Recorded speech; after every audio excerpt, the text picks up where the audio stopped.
I'm getting lit up by a lot of Bigfoot people out there. Yep. Uh, You walked I right. You I walked thought right into it. You walked into the Yeti's lair. I did. I thought Bigfoot, the Yeti, and the abominable snowman were not all the same thing. Bigfoot Nation out there, abominable snowman nation, they are just lighting me up. It's I, like when I I went also after think the the flute preferred. people. I think the preferred nomenclature might be Sasquatch. Just throwing Oh, that out there. show off. Yeah. I look, my knowledge of the Bigfoot is basically from sitting around and watching. I think it was an A&E show. Okay, but be honest. Did you cry at the end of Harry and the Hendersons when he I had to knew get? I cried. I I knew cried. we were going to I have a saw it Harry and as the a kid. Hendersons question. I was so That was a sad. great movie. That was good. That was a nice John Lithgow appearance. Harry and the Hendersons back in the day. This all started because we couldn't talk to our pilot friend. And also, a lot of you, scarily, agree with me on my conspiracy theory about the pyramids. I just don't believe it.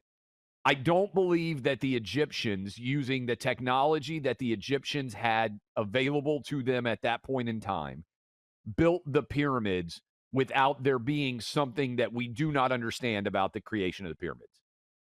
That is my conspiracy theory out there.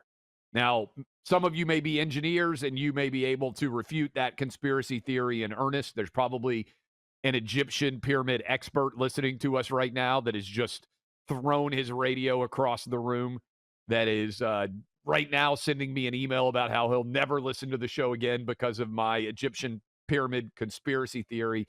But that is what we have been covering, lots of ground. Now, a bunch of pilots want to weigh in because the way we were finishing the last hour was talking about the video that has now gone viral of a Delta Airlines flight from Minneapolis to Toronto that landed in what appears to be high winds and ended up flipping over onto its roof.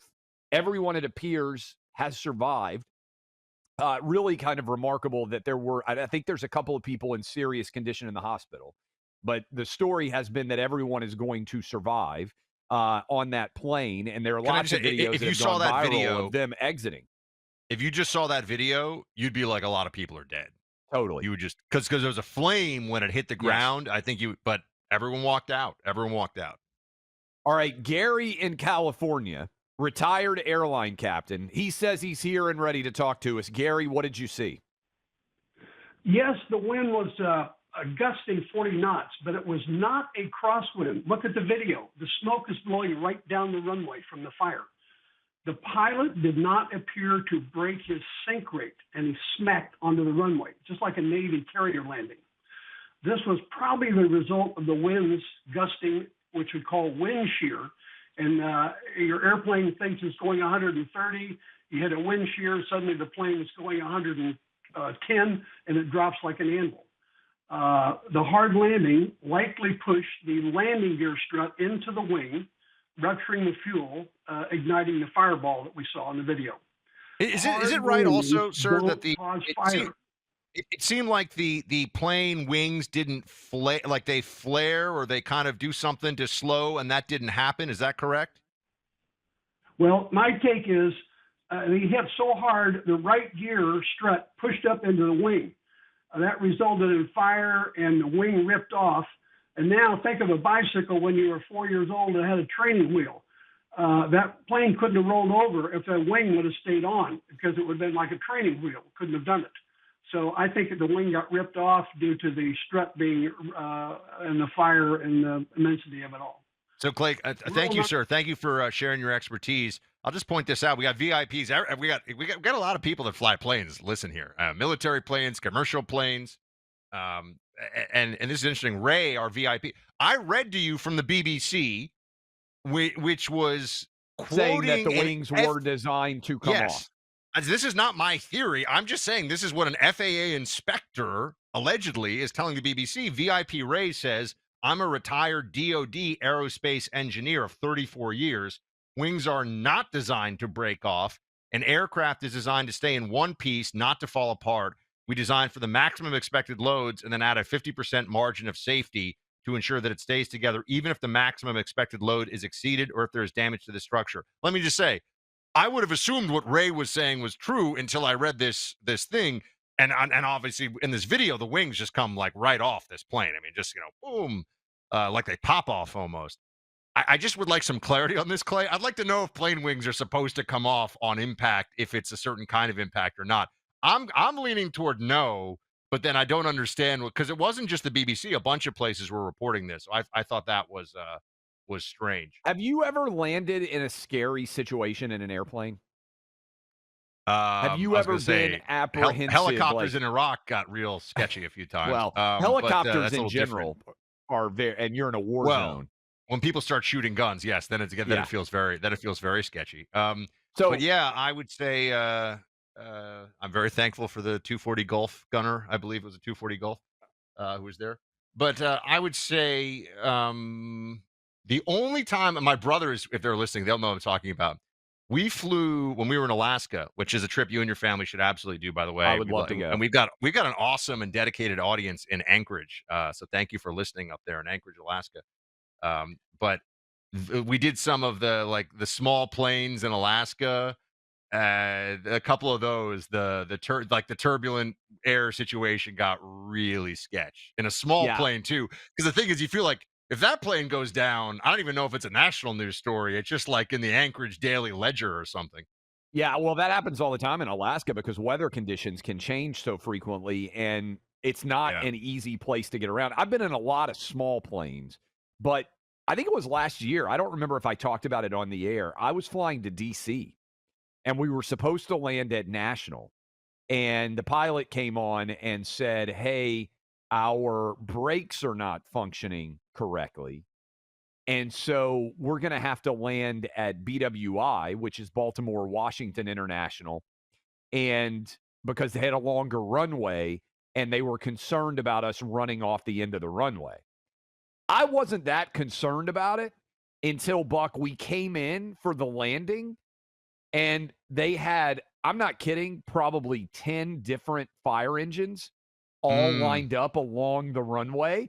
And I was like, well, now this is not good. And when we landed, the pilot said, hey, we got all the firemen around here, so it's going to be a while. We want to make sure that the plane's not on fire. And I wasn't that nervous until I was like, boy, when you turn around, you start to come in for the landing. And I looked out my window and I saw all of the fire engines lined up. And I was like, yeah, this is not good. And obviously, what I'm getting at here with this plane is it does not appear to me that they thought in any way it was a dangerous landing, because if they had, they would have had all of the fire engines lined up for what happened there, which was to put out the fire, right? It does not appear to me, based on the videos that I've seen, that let's they take had some a of huge number. our pilots and retired pilots here. Drew in Denver, retired pilot. What do you think, Drew? Good talking to you guys. I listened to Gary there. Well, let me give you a couple of things. First of all, the weather and the winds were nowhere near the max for this airplane. The airplane was more than capable of landing in the weather. In fact, everybody did during that day. I watched all the videos, including the landing, and it just looks like he had a hard landing.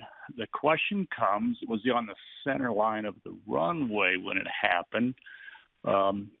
And also what we don't know is that stuff does happen, like corrosion, things like that, and you wouldn't have noticed it because hard landings happen. And this may have been the one that broke the landing gear. And Wait, can I ask you a question again from a civilian perspective, sir? I'm just curious.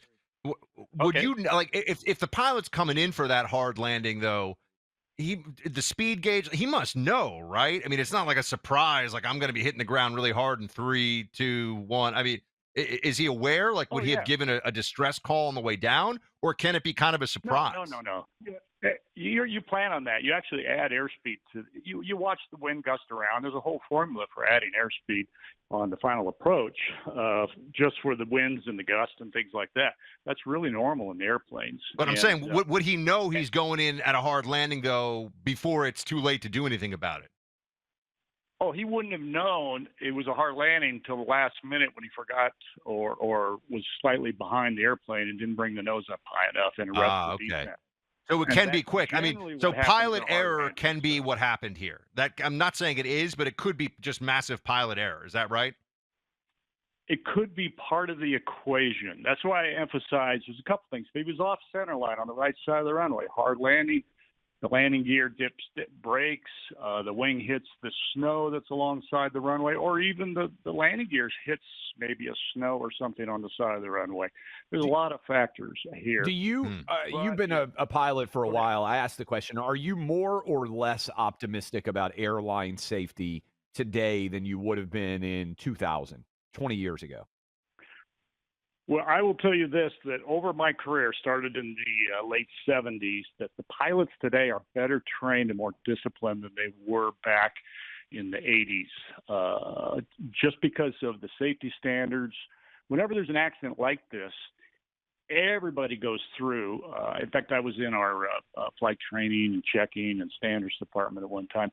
Everybody goes through, reviews all these accidents, looks at all the problems, as from a pilot standpoint, what can we do to break the chain? And that's the key words. What can we do? In the case of landings like this, when the wind, you add more speed up to a certain point. If you add too much speed, you're going to go way down the runway. Now you got another problem. You're going to go off the end and the other end. So they will learn from this. The pilots there are better. Those pilots in that what we call an RJ. Can I ask you? So you're retired, so I assume you spent many years piloting aircraft. As a pilot, what was the scariest thing that ever happened when you were on a plane? Oh, that's a good question here. Well, I'm a radio host. Is what I do. Yeah, I'm on the radio right now talking to you guys. Well, what's the scariest thing? There was nothing that was so scary I didn't think we could handle it. I think the most. Can I just tell you, a couple million people just exhaled a little bit across the country as you said that. They're like, okay, I'm going to be okay in my next flight. Keep going. Yeah, I always tell this because one night I was out over the middle of the ocean and one of our engines quit. And we handled it all superbly and all that. But I think my biggest bother is I hadn't eaten dinner yet. Now we have to go back and land before I ate dinner. So, and that's just a big. How far is this over the Atlantic when one engine goes out? Like, how far over the ocean were you? This particular case, we were coming out of Honolulu on our way to the mainland, and we had not quite got to what we call, or we enter the oceanic. We were in cruise flight. We're still talking to the Honolulu air traffic control.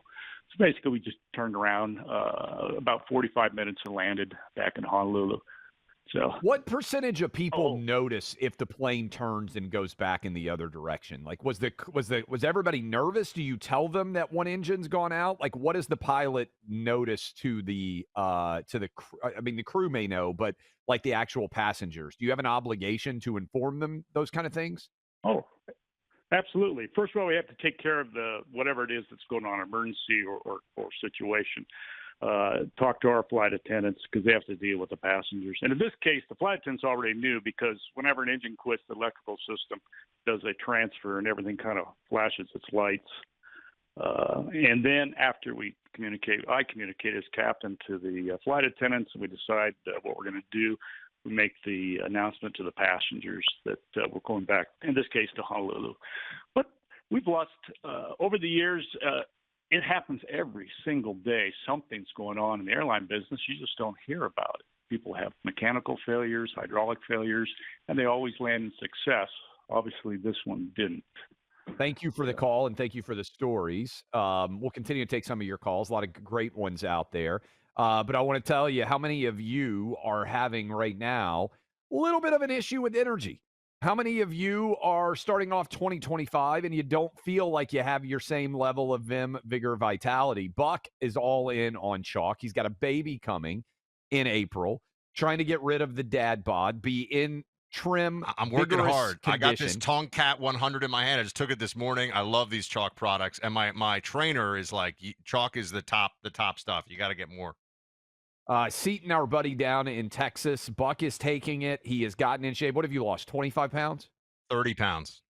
I've lost 30 pounds.